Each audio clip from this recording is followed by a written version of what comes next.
Welcome to the October edition of What's in Bloom at the Ruth Bancroft Garden.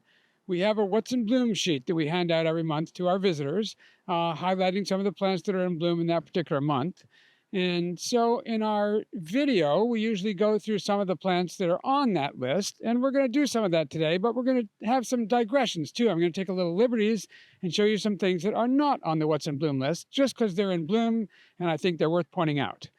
But to start out with, here we have an agave dasylirioides, meaning an agave that looks like a dasylirion.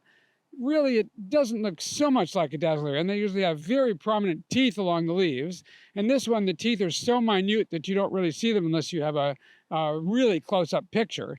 But it's an agave that grows in southern Mexico on cliffs. And it is sort of clinging to the cliff with the inflorescence arching out over the abyss. And here you see it coming into bloom. Not quite open yet. It's still got green buds, hasn't quite opened. But you can see the many fine hair-like bracts, the tips of the bracts that are present on the inflorescence as it extends outward. And very soon it will have open flowers. So this is a very localized agave from the state of Morelos, south of Mexico City. And it's wonderful to have it in bloom here. Agave dasylirioides.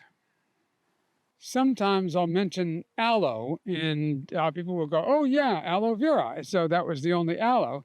But no, aloe vera is only one of more than 600 species of aloe. And we have a lot of them here in the garden. And a great many of the ones we have are from South Africa. Now, a lot of the South African species bloom in the winter, and aloes are an important source of winter color for us here at the Ruth Bancroft Garden. But there are aloes that bloom at all different times of the year, and here is one that's a fall-blooming aloe. This is Aloe vacillans from Yemen and Saudi Arabia. So this aloe consistently blooms in the fall, and here it is setting up its tall wands of yellow flowers now in October and continuing on into November and December.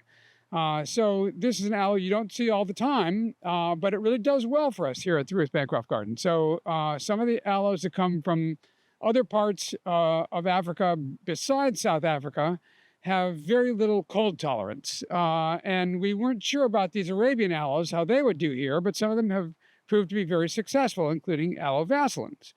So here it is, coming into bloom, Aloe vacillans. One of our spectacular events in the fall at the Ruth Bancroft Garden is the flowering of the Ceiba tree. So this is Ceiba speciosa, formerly known as Cochal speciosa, and it's a tree from South America in the Malvaceae, or the hibiscus family.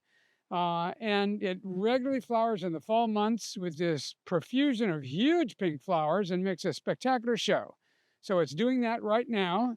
And one of the problems with this plant is that it makes so many flowers that it's a chore to keep up with them. They fall over everything underneath them, but that's kind of a nice problem to have, something that flowers so much you can't keep up with all the fallen flowers. This tree is also called the silk floss tree, and that's because its fruits, big round fruits, are filled with a cottony substance, and that was used for a lot of things in the past, like filling pillows and life vests and all sorts of things.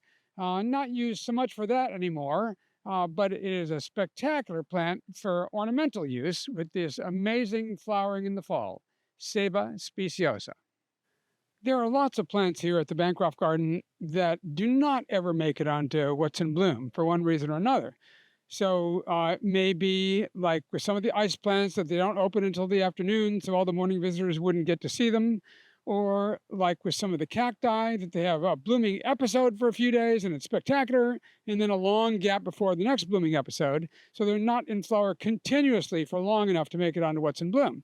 So I thought it's nice to highlight some of those things because they are a wonderful part of our visitor experience and worth pointing out. So an example is Nyctocereus serpentinus above me. So this is a night flowering cactus. Here we are in late morning and the flowers are already a little bit starting to close up again. But a beautiful, very long tubed flower with white petals that opens at night and makes a big show when it's in bloom, but then there's a long gap before it blooms again. So that's an example of one of these ephemeral flowers that are so wonderful. Nyctocereus serpentinus. This is another cactus that never makes it on What's in Bloom. This is Myrtillocactus, and it comes from Mexico. And it has these wonderful small flowers, basically white, a little bit greenish on the outside. And it's a common plant in Mexico. The species usually encountered is Myrtillocactus geometricans from central Mexico.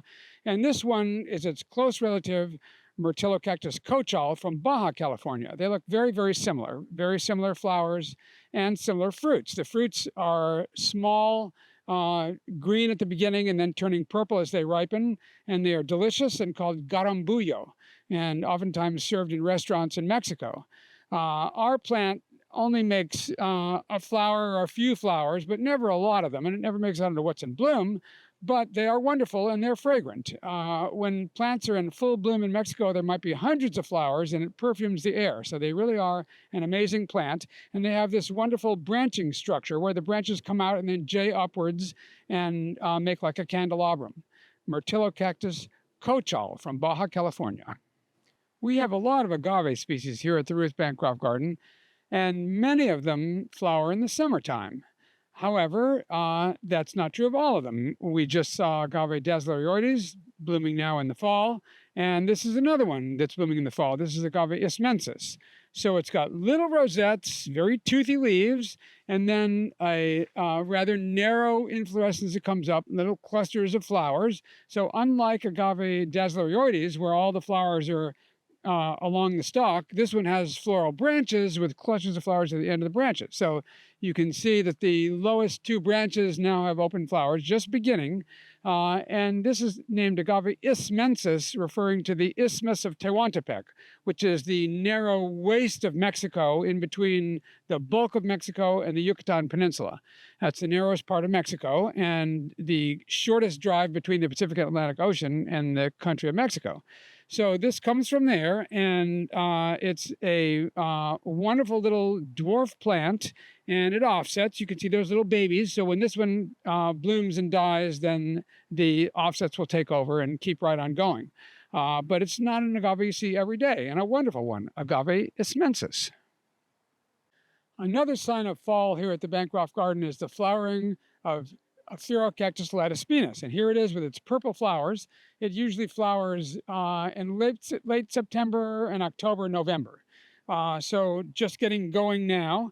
It's a cactus from east central Mexico, and it is one of the barrel cacti, but really a small one of the barrel cacti. So that's a little bit small for most people's idea of a barrel, but some of its relatives really do make big barrels. But this one is a consistent fall bloomer with these beautiful saturated purple flowers. So it's a spectacular thing for fall. This Ferocactus is pretty abundant in east central Mexico, not at all an endangered plant. But it really does well for us here at the garden. We weren't sure about that because our climate's very different from that of the states in Mexico where it occurs, but it seems to have taken to the garden just fine. Ferocactus latispinus. That brings us to the close of our October What's in Bloom. Now, if you live near enough by all means, come to the garden and see all these wonderful plants for yourself. You'll discover a lot more along the way as you wander the paths of the garden. And if you're not near enough, well, check out our website. We have lots of wonderful things on our website. I make posts periodically on Tumblr, and you can find those on our website. And we have classes and other offerings, some of them online and some of them in person. And I write a plant highlight every month, and those are all posted on our website. So lots of things to check out. The Ruth Bancroft Garden.